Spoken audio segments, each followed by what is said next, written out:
एक समय पहले भैरवी नामक एक बूढ़ी औरत रहती थी। शादी की उम्र आए हुए अपने बेटे के लिए रिश्ते ढूंढने के समय में एक शुभ कार्य में एक सुंदर सी औरत को देखती है। यही मेरी बहू बनेगी। ऐसे अपने आसपास के लोग को खुशी से बोल के उस औरत के माता पिता के पास जाके बात करती है। पति चंद्रशेखर और बेटा विघ्नेश को बुला के उस औरत के बारे में बोलती है। माँ, मेरे उस लड़की को देखे बगैर ही तुमने रिश्ता बात कर लिया। बेटा, अगर मुझे एक लड़की इतना पसंद आई कि मैंने उसे सीधा अपना बहू मान लिया, तो तुम्हें समझना पड़ेगा, तुम्हें पक्का वो बहुत पसंद आएगी। ऐसे अपने परिवार के साथ उस लड़की के घर जाती है। वहाँ लड़की को देख विघ्नेश उस पे लट्टू हो जाता है। ऐसे भैरवी विघ्नेश और नैना की शादी करवाती है। शादी होने के बाद पहले दिन ही नैना सुबह उठ के खुद सारे काम करना शुरू करती है। सासू माँ, ये लीजिए कॉफी। ऐसे सास को कॉफी देकर घर पूरा साफ करके नहा के भगवान की पूजा करती है। ये सब देख के भैरवी अपने पति चंद्रशेखर से कहती है, देखा आपने, मेरी बहू कितनी तेजी से सारे काम कर रही है। ये सुनकर चंद्रशेखर वहाँ से हंसते हुए चला जाता है। कुछ देर बाद बहू को ढूंढते हुए भैरवी रसोई घर में जाती है। बहू, खाना बनाना हो गया? आपके ससुर का खाने का समय हो गया। सासू माँ की बातें सुनकर नैना हाथ में झाड़ू लेके आती है। जी सासू माँ, घर की सफाई करके नहा के भगवान की पूजा करके तब खाना पकाऊंगी। हाँ, ये क्या बहू, अभी अभी तो सारा काम कर लिया तुमने, मुझे कॉफी भी दिया तुमने, वापस झाड़ू पकड़ी हो। जाओ जाके खाना बनाओ। हाँ, मैं तो अभी उठी। सासू माँ क्यों कह रही है कि मैंने सारे काम कर लिए? क्या मैंने सच में सारा काम कर लिया? ऐसे जब सोच के पूरा घर देखती है तो सारा साफ नजर आता है और पूजा के कमरे में भी दीप जलते दिखता है। मैंने तो सच में सारा काम खत्म कर लिया, ऐसे कैसे भूल गई? भुलक्कड़ बुद्धि मेरी, जाके जल्दी से खाना पकाना है। ऐसे सोच के जल्दी से खाना बनाना खत्म करती है। क्या मैंने पोहा में नमक डाला?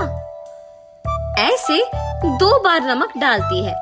अपनी सास ससुर को खाना लगाने जाती है और खुशी से उन्हें खाना परोसती है। पोहा को मुंह में डाल के नमकीले होने के कारण भैरवी कहती है, ये क्या है नैना, सुबह झाड़ू करके वापस करने निकली, पोछा मार के वापस मारने गई, दीप जला के वापस करने गई। अब भी लगता है कि पोहा में नमक 2 बार डाली है तू, इसीलिए इसे खा नहीं पा रहे हैं। मुझे तुम्हारा समस्या समझ में नहीं आ रहा। ऐसे कह के वहाँ से दोनों पति पत्नी चले जाते हैं।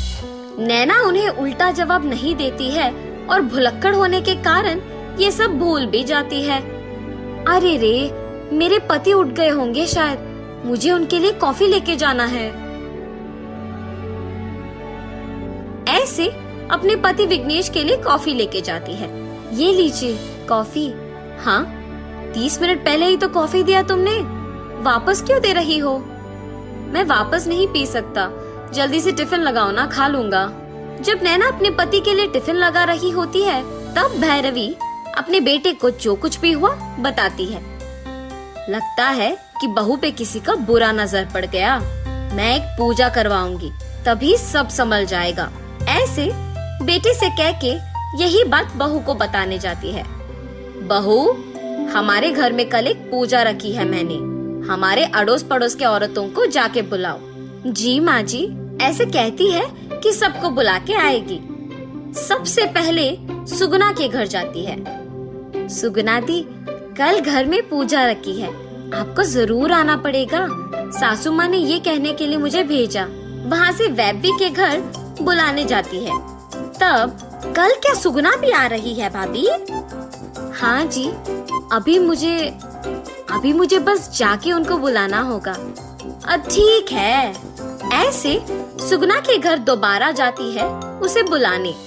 सुगना को ये सब समझ में नहीं आता है और इसकी बात करने वैव्य के घर जाती है। ऐसे आसपास के सारे लोग नैना के व्यवहार को देख आश्चर्यचकित हो जाते हैं और सच्चाई जानने पूजा को भी आते हैं। पूजा में नैना को किए हुए काम दोबारा करते देख सबकी बातें सुन के भैरवी बहुत निराश होती है।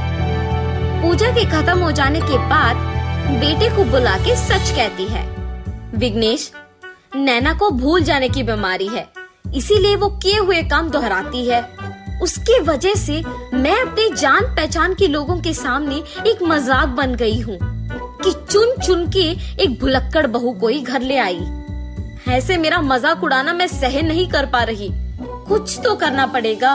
माँ, आज के दिन में नैना जैसे सुशील लड़की का मिलना ही बहुत है।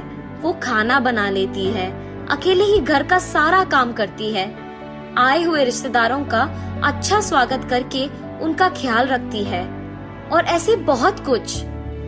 मुझे नैना बहुत अच्छी लगी है माँ। इस समस्या का हल मेरे पास है, आप चिंता मत करो, मैं संभाल लूंगा। आप खुद नैना में बदलाव देखेंगी। ऐसे कहके नैना को एक पुस्तक देता है। नैना, अब से तुम जो भी काम करती हो इस पुस्तक में लिख के उसे कहीं चिपकाओ। ऐसे तुम्हें दिखेगा कि कौन कौन से काम तुमने कर लिया है। और ऐसे ही अगर कुछ दिन तुम करोगे तो काम वापस नहीं दोहराओगे और तुम्हारा बीमारी भी ठीक हो जाएगा। ऐसे मुझसे डॉक्टर ने कहा है।